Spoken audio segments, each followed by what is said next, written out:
Little Bird. Okay, I've been there. Really good. Yeah. And then did sound check. I'm surprised you. Did you have to wait a Little Bird? Oh yeah. Yeah, there's always like a ton of people out there. Oh yeah. It was madness. I never. It's only on Sundays. I go to Little Bird during the week a lot, and there's no one there. Oh really? Yeah, so it's just like Saturday and Sunday. It's the place to go on the weekends. Apparently, what'd you have? What's your go-to breakfast? The kimchi. Okay. Yeah, it was really good. I dig it. Yeah. I like it. So you guys have only been doing this for a few days right now, right? Yep. I think this is show number 4. Okay. Yeah. How's it going so far? It's going great. I love being on tour with Joyce Manor. They're such a good band. Did you guys approach them for the tour? Like, how does that work? We got a call. I think they approached us for this actually, and Okay. we were psyched because we've been fans for a while, and it's an honor to be on tour with them. They're such a cool band. And how do you get? Then where does Awake but Still Dreaming, or how? Awake but Still in Bed. Still in Bed. They're yes. awesome. Barry from Joyce Manor texted me saying, "You got to hear this band. We should take them on tour." So I listened to them and loved it, and then I texted our bass player Rodrigo. Mm-hmm. What do you think about this? And he loved it too. And so then we told the rest of the guys, like, this band would be super awesome. So that's how that happened. I noticed it. I've been wanting to ask. I think I might have even tweeted it to you before. Now, you haven't been on Twitter in like a month. Are you taking a social media break? Yeah, I don't really do it, you know. Okay. Yeah, I don't really do it. It's been a little over a month. Yeah, I saw that. It's been like a little over a month since your last thing. You were just posting songs there for a while. But Yeah. you're somebody who, when they tweet, I do. tend to pay attention to it. So it's That's just pretty much all I do. I'm just not I'm not an internet guy. You know? I just don't do it. I think that's probably a better guy to be. It's just how I am. I never like got into computers or anything. Yeah. Growing up, I mean, like, they weren't around when I was a kid in people's homes. Mm-hmm. So then, by the time there were like message boards and stuff, I was in college, and I had to write papers, so I didn't have time for it. And then like, you know, you go on there and you just read people saying really negative things, so like it's not my scene. I like that. I feel like I always feel bad when I meet young artists who are like, how do I make it in the internet age? And I'm like, I don't know what to tell you, man. I came up when you just talk to people. Yeah, well, I mean, Joyce Manor is 10 years younger than us, and I don't think the internet has anything to do with it. They're just a badass band. Yeah, at the end of the day, if you can just be a badass band, yeah, you'll get there. Yeah, yeah. It might take a little longer, but yeah. Yeah, who knows? Yeah. I like meeting people that are not internet people, because I feel like it's you actually have conversations. People tend to like. I think if you're on social media too much, you start talking sound bites. Like, you learn how to talk in 140 characters. Right. Just like one sentence is all my thoughts, and you tend to have a lot to say. It seems like. Yes, definitely. Well, I'm a deep thinker. Spend a lot of time thinking. I think. I read. I don't. Yeah, I'm a deep thinker, and I like to read, and.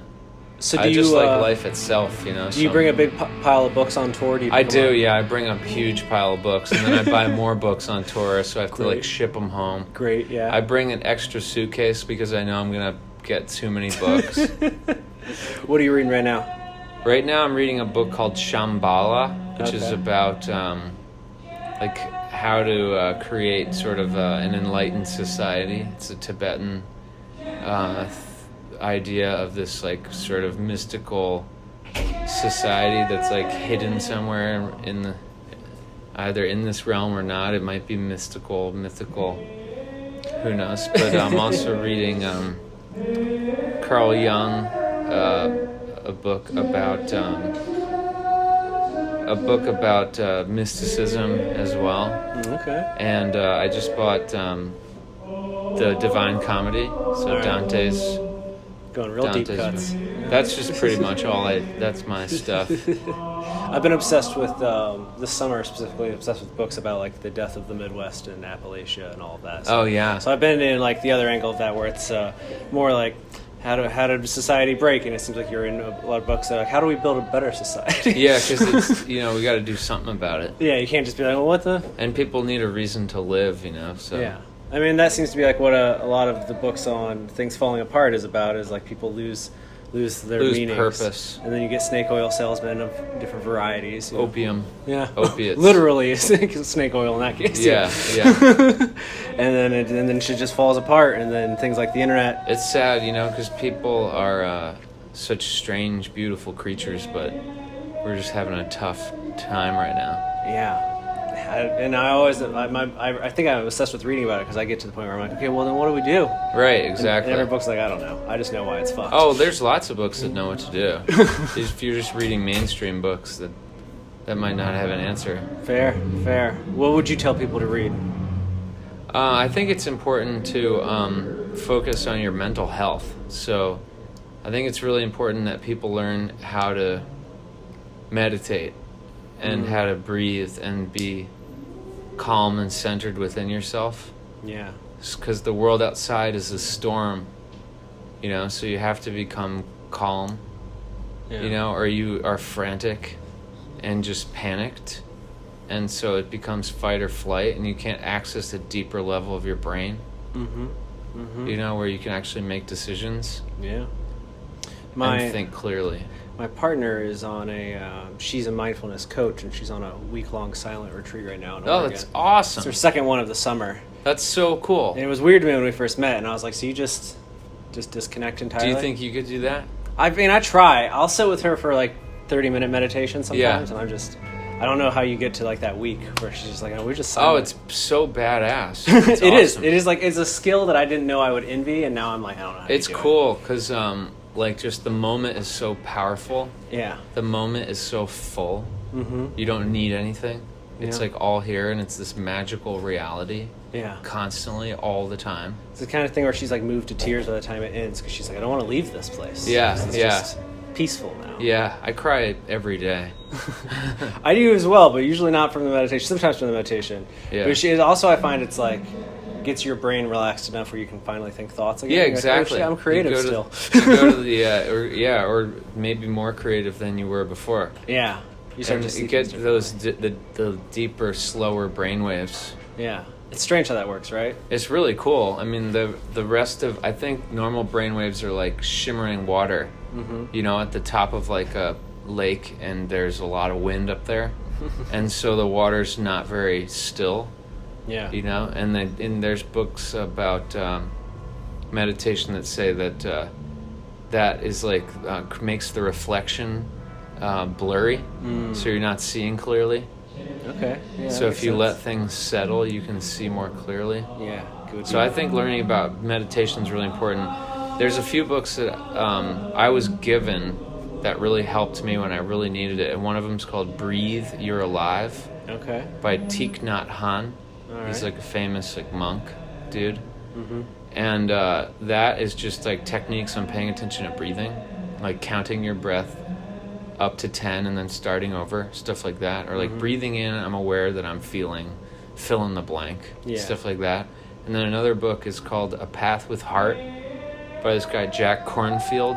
Yeah, that's like her guru. No She swears shit, by. that's Yeah, okay. it doesn't surprise me. As soon as you said the week-long silent thing, I thought of Jack Kornfield, because I went and did a day-long meditation at his he has a meditation retreat called Spirit Rock. This is where she did her initial training. Yeah. That's amazing. I know all about That's so all wild, in the world man. Of Jack Kornfield. Yeah. Hey, that's crazy. That's really nuts, Yeah. and that's really cool. Like, so that's what I would recommend anybody read, that book, Path with Heart. If you haven't read it, No, I haven't. it's really, really cool, and it's just like he's talking to you like a friend. It's not like highfalutin. And I really, really found like a tremendous amount of peace reading that, and techniques on how to stay centered and calm. Like there's a technique called naming. This is all really simple stuff. It's just that we're not taught about it in like school and whatnot. And naming is just when you feel something, you just name it. So like I feel anxious. Yeah. You know what I mean? Like sitting with it. Yeah. I'm fidgety right now. You know, I feel like I can't breathe, stuff like that. I can't go to sleep. You just name it. Yeah. And that's kind of a simple a simple thing to do, but it's kind of funny that, you know, you don't learn those tricks along the way. No, yeah, I guess when I first started to get into it through her, that was my first thought. I was like, so much of this is so basic. I can't believe that, like, there is such a learning curve to it. Yeah, it is. It's so cool. And, like, now I'm like, I got that Breathe Your Alive book 15 years ago. So I'm 15 years into this, like, paying attention to my breath. And then I shortly thereafter got A Path with Heart. So I'm, like, quite a ways down the road of thinking about this stuff. And it's just amazing. It's amazing to me how natural it feels. Yeah. It's like second nature now, but at first it was like pulling teeth. I can imagine, yeah. Yeah, so just because it's just new ways of approaching your experience. And your body's used to being like, go, go, go, go, go, go, go, go. Yeah, you're not like calm at all. No, absolutely. Yeah, when we first started, she was telling me about all of her training and stuff, and I was like, who are the rock stars of what you want to do? And she's like Jack Kornfield. Yeah. And I was like, okay. That's so cool. That's Yeah. so wild that's her experience as well. She's just like, he's my guy, and she's like, if she's updating her social stuff, which she does very rarely, it's like Jack Kornfield quotes, and we talk about How it. bizarre is that, right? Yeah. My day is like Ram So Dass have and you? Jack Kornfield. Yeah. Have you? I read Be Here Now, and like 20 years ago, and that's sort of the beginning of my like spiritual journey. So that's cool. Have you read any Jack Kornfield stuff? Only what you showed me, but we have the books. I can see them in our apartment across the street. You probably have A Wise Heart. Yeah. That's one of them. Yeah. You might have A Path with Heart there. That might be what I read next. Yeah. What are you reading right now? I just finished this collection Death of the essays. Midwest stuff. Yeah, Death of the Midwest stuff. So I read Views from Flyover Country, which is like a collection of essays about mostly St. Louis area. And then I read Zoo, Nebraska, which was about this guy that always wanted to be a primatologist and brought home a monkey to his rural town in Nebraska and started a zoo.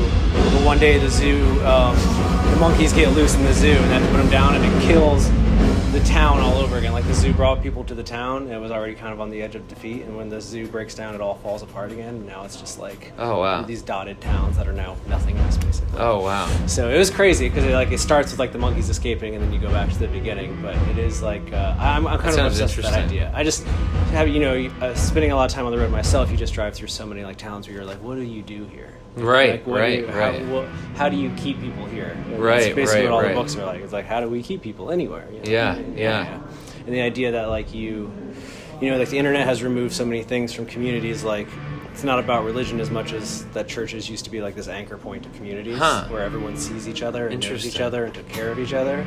And as people leave that, the community falls apart because they don't have anything that keeps them all tethered together. Oh, that's wild. Yeah, people don't care about each other anymore. In Interesting. Like a localized sense.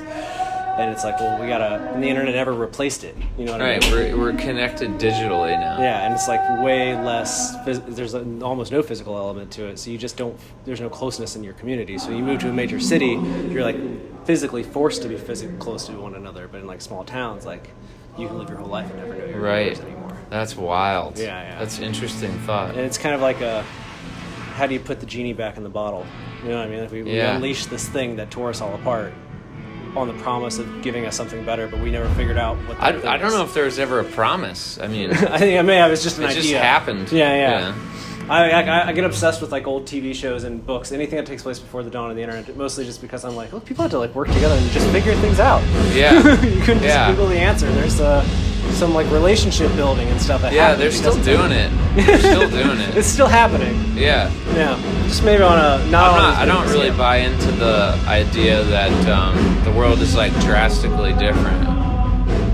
Yeah, I feel like it changes much slower than people give it credit for changing. Yeah, I mean, I feel like people are the same as they've ever been. They were always lonely. Yeah, they're lonely. Maybe their loneliness is more pronounced because they're more aware of how many people there are. Yeah, and there's that whole when you compare your life to other people, it makes yours seem like it's lacking sometimes. Yeah. But that was always there too, even in communities. Like, if somebody had more than you had in terms of land or resources, you'd realize that you didn't have as much. Yeah. And you'd It's just on a different scale now, I think. I mean, I might not be right about that. Yeah, I think you're right though. I mean, it's that classic small fish, small pond, but now the pond is fucking gigantic. And I have a theory like that we're disconnected from ourselves. Okay. You know, we're not at home in our own skin. Mm-hmm. And then once you've become okay and comfortable in your own skin, you realize there's no separation between the outside world is your experience of the world. So the world and you are intertwined, and you're woven into the same fabric of life. Yeah. So we're just not at home in our own skin, and we're looking to belong. We're looking to be at home and connected, but we're disconnected from ourselves, which makes it impossible to do any other kind of connection. You're just not connected at all. So, but if you can get connected to yourself, and that's just through breathing and paying attention to your body and your experience. Yeah, it's all about breathing. It really is. It's funny how focusing on your breathing can change so much, right? It's everything. I heard that like if you notice your breathing changes with your emotions. So if you're like nervous, your breathing's really short, shallow. If you're like angry, it's sort of like tense breathings. And if you're like lustful, it's sort of hot and heavy. So if you pay attention to your breathing, it changes with your emotions. So if you can gain control over your breathing, you gain control over your emotions. So you could actually be in control of your emotions just through being in control of your breathing. That seems like a foreign concept to most people. It is, but it's so simple. Right? All you do is just pay attention to your breathing. Just think about it for a second. Just pay attention to it. Yeah. It's right there. It feels fucking so good, too. Mm-hmm. I mean, it feels like it's my favorite thing in life. Just to feel that connection forge. Yeah. Just it feels good. Just breathing feels good. And it's, if you think of the word respiration, it means spirit. Yeah. Respiration. Spirit is in that word. It's just all spirit is your breath. That's a really good way to look at it. That's what it is. If you know the root of the word or whatever, that's what it means. I mean, there's few other things that are uniquely yours than your breath. You know what I mean? Yeah, your breath, your body. It's all you and it. Yeah. It's all the universe. Mm-hmm. It's all. You know what I mean? Yeah. We just feel disconnected from it, but it's all right here. Yeah. What was your, impetus for starting down this journey? Because it is a journey for everyone. So I got introduced to Joseph Campbell when I was about 19 or 20 through a show on PBS called The Power of Myth. All right. And it's like a 6-hour program of him talking to this guy, Joseph Campbell, talking to Bill Moyer, just being interviewed about his life's work. And Joseph Campbell was a professor of comparative religion and mythology for 40 years, but he was also an author, and he wrote a lot of really good books. One of the most famous ones called The Hero with 1,000 Faces, and that's the book that George Lucas says was his inspiration to write Star Wars. Yeah. So a friend of mine and I were just like flipping through channels, and we saw Darth Vader, and we're like, cool, let's watch Star Wars. It was like late at night. Then all of a sudden there's this old guy like talking over it, telling you what Darth Vader represents, and then it cuts to Bill Moyer and Joseph Campbell, and it wound up being this program, The Power of Myth, and we were just like hooked because it was fascinating, and they were explaining Star Wars through the lens of mythology, and we both grew up watching Star Wars, so we were like interested. And then the next night we watched the next chapter of that. It's like 6-hour-long episodes, and it was during their pledge drive. So I called up the next morning and I pledged and ordered the VHS, series. Yeah, the box set. And so they sent it to me, and I started watching that. And I still listen to Joseph Campbell every single day of my life. He's got tons of lectures on iTunes and Spotify. So I just got really heavily interested in his work. Mm-hmm. And it just spoke to me like it was like somebody explaining life to me, but I, really latched onto it and felt comforted by it. Yeah. And I didn't grow up in like a religious family, Okay. so it's not like I ever even a million years would have thought that I would have had that part of me in there. But instantly it opened something up, and I felt like I was like coming back home or something, talking to granddad or something like that. I mean, I've fallen down the well over here with 1,000 Faces before. Nice. I love narrative storytelling, and I like that. It is kind of a mind-opening book because it simplifies things. In such a way. It just tells you all the details of the monomyth, the one story. Yeah, the one with all the different facets and different characters and different motifs and stuff. It's world breaking, and I think there's a small period of sadness in it, just because you're like, oh, I thought, it kind of destroys the uniqueness a little bit, where you're like, oh, it all is one core story. Oh, okay. To me, it's still really interesting. It's the story is so fascinating. Yeah. And the fact that there's a line in there. He says that the labyrinth is thoroughly known. Mm-hmm. Like people have known for millennia what it's all about, and that's how they are able to comfortably experience life and not lose their minds. And that's all we've lost nowadays. Yeah, is that memory of, oh, this is what life is, and this is how you're supposed to, engage with the challenges and trials and tribulations, and just hold on to that, and you'll be fine.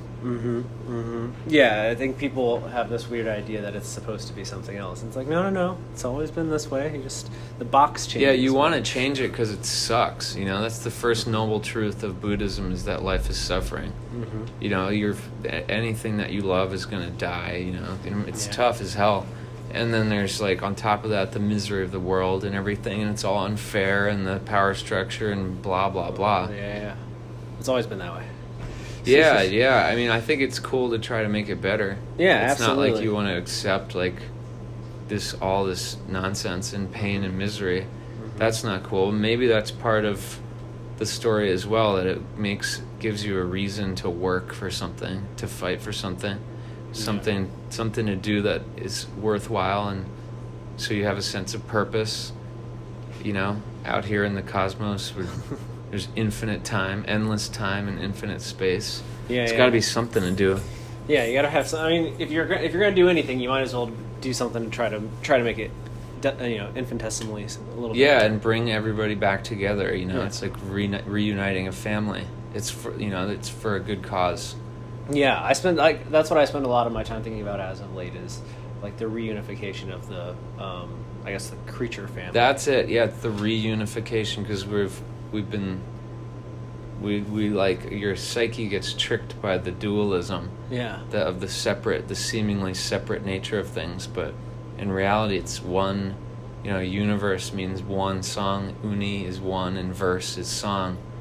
So it's like you're one note, I'm one note. Yeah. We're part of one song together. Yeah, we're one big melody. Yeah. Yeah. It's beautiful. And there's all the keys too. Like you get the sad keys, the happy keys, the in-between keys, the augmented sort of suspenseful keys. And that's what creates a good song. Yeah, it's dope. It really is, though. Yeah. I mean, I feel that on a very deep level. I feel like that's what I spend all of my time thinking about and pontificating about. Yeah, it's awesome. How do we do this thing? It's awesome. I think the first thing that we all ought to do is learn how to breathe comfortably. Yeah. And then we can know what to do. Our role in the story. Sometimes when a lot of what I do for my job in music is to talk to up and coming musicians and stuff, and artists and creative types, and I always tell them, like, recognize that, like, you don't have a story that is all that different than everybody else's. You find the unique aspects of it and make it yours, but what the connection is, it's the fact that you accept that my story isn't that much different than everybody else's. Yeah. I'm a kid from somewhere that wanted to do something more. And your unique part of it is so cool. Like the fact that it's like your story, even though we're all sharing a similar. Yeah, because people will be like, how do I not be like everybody else? I'm like, no. That's you already the are. Nugget. Yeah. We are. Yeah, we're all together in the same human family, but it's beautiful that we are different. And like the fact that you're interested in like the flyover states and whatnot. Yeah. And trying to reunify that lost thread there. Bring people back together. And I'm also interested in those things on different levels, you know. Yeah. So it's really cool. Yeah, and I think it's the kind of conversation that at least the digital age doesn't really lend itself towards as much. I think it's getting better, but for like the better part of the last decade, you've been at a point where that's not really the kind of conversation people have been having. You know what I mean? Especially longer form ones, where I think you really get to that point where you can start rebuilding things and planning things and making things that matter. It's more the short-term instant gratification kind of.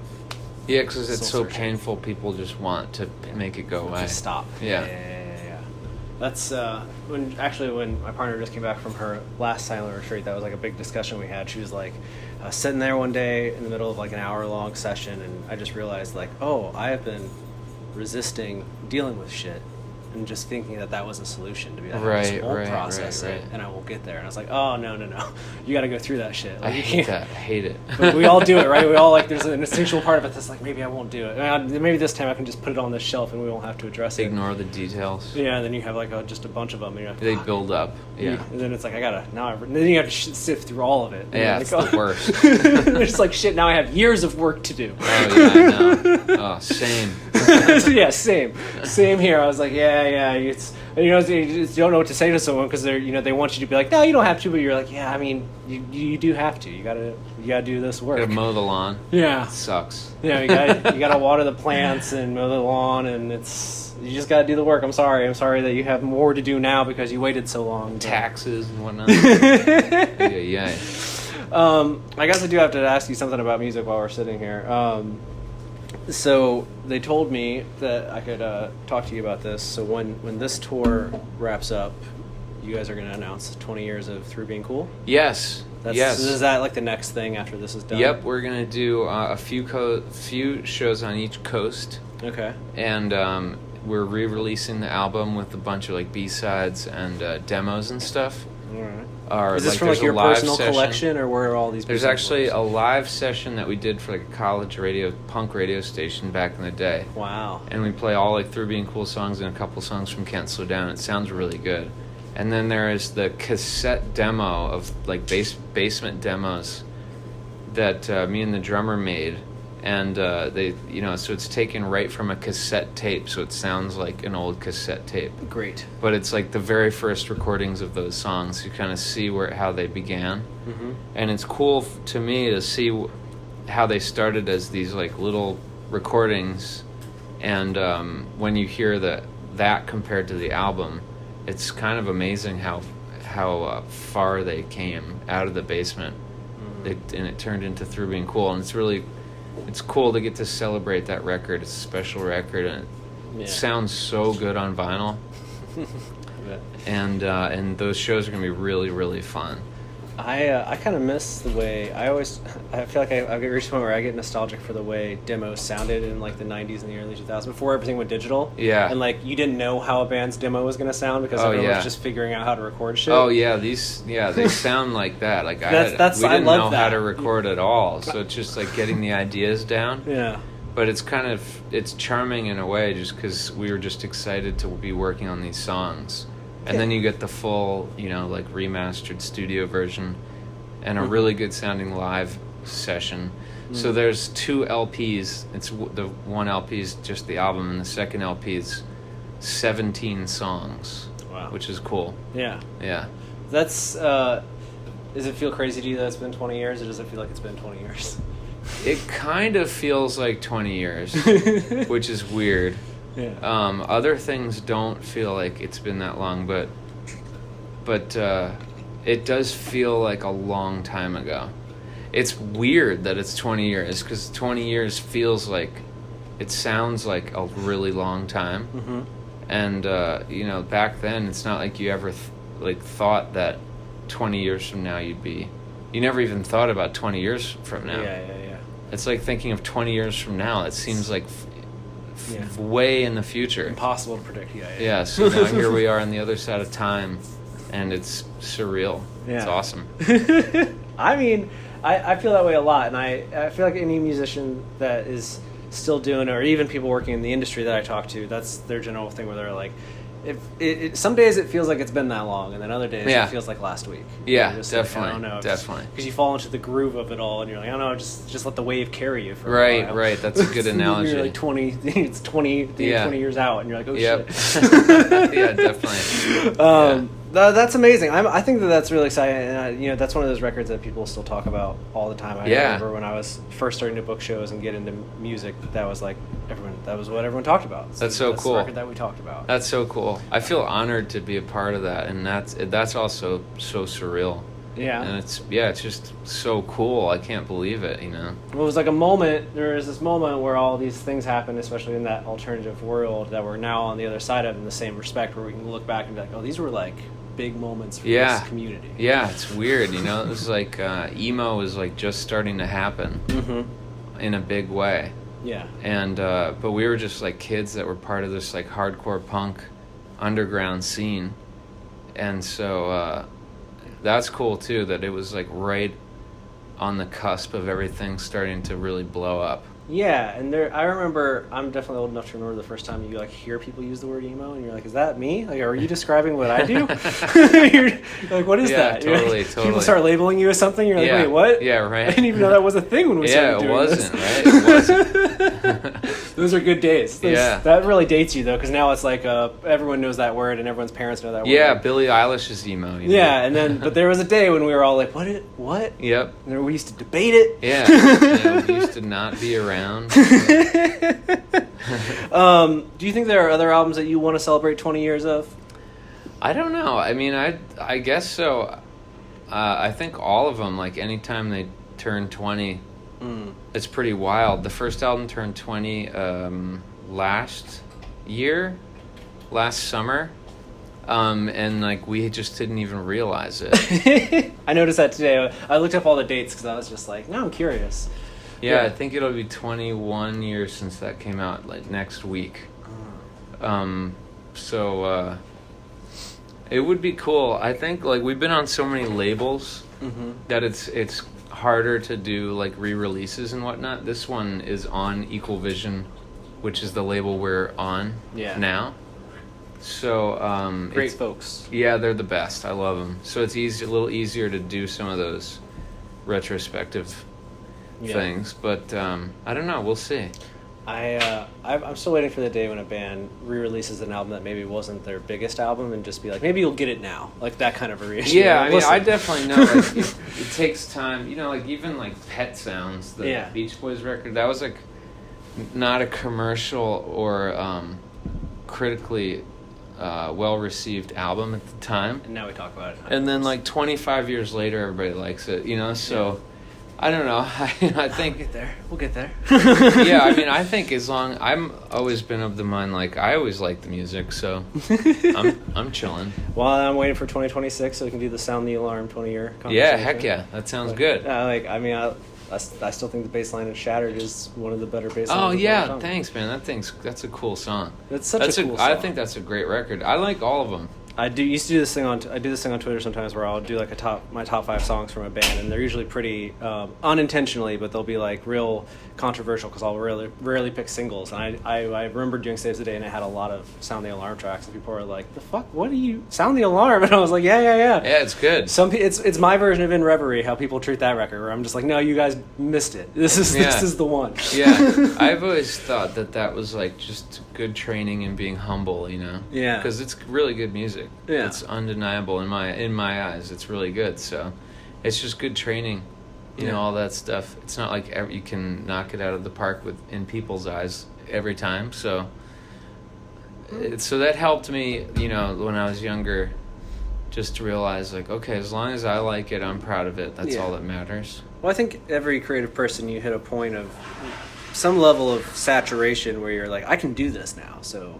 my goal now is to keep doing this. Yeah. Not like right. I'm going to reinvent music every time I put out something new. Yeah, I mean, I never thought that to begin with, just writing songs. Just writing what you wanted to do. Yeah. Well, I think it's clearly going pretty well. Yeah, it's a trip, dude. Was it weird to get to the point where you decided to write a record about writing records? That definitely came through just the inspiration on its own, just like the lyrics would pop into my head, and I'd be like, oh wow, I'm writing like a Saves the Day theme song. That's cool. It's fun. Yeah. Like, oh wow, I'm writing about being on the road. Cool. You're right. Yeah. I'm like like a stage reflecting. musical based on your own life. It kind of feels that way. It feels kind of theatrical Mm-hmm. to me. And I was just trusting the inspiration. Mm-hmm. So it wasn't ever like weird, but it makes sense to me like why I would be reflecting on all that stuff now. As I was writing it when I was like 36, Mm-hmm. you know, so it was like, you know, at that age where you're starting to sort of look back anyway, be like, Yeah. wow, after 35, you know, you're like, oh, 35, that's kind of quick. It doesn't compute somehow, you know, so you're like, wow, you start looking back on your time. And have this conversation a lot this year with people that have been around as long as you or I have been in music. Yeah. I'm 32, but yeah, I feel Yeah. you. Yeah. So I that's my theory on why the inspiration struck to write in that sort of reflective way. Mm-hmm. So And you're like, it's crazy, like 20 plus years of being in this band. It's longer than half my life. yeah, exactly. That's the point I was just about to make. It's like you've reached a point where you're like, this is longer than, yeah. I feel like when people become parents, they're like I remember talking to my mom, and she was like, I've now been a mom longer than I was not a mom. Right, You know that's what I mean? wild, And yeah. like now you've been this guy longer than you were any of the other previous Yeah, incarnations. it's really, really crazy. Like, this is my life. Yeah, this is It's yeah. gnarly. It's weird that sometimes it takes some people get there in like 8 months. They'll be like, "This is my life now," but you're like, you reach a point in your actual life where you're like, "No, this is really what I do." Yeah, there's no it's there's nuts. no way around it. And looking back, like all the years, like starting cello so young, when I was 6 years old, and then playing that for 7 years, and then going right to guitar, starting a band right away, and 4 years later that we changed our name to Saves the Day. It's like just this long musical life. Mm-hmm.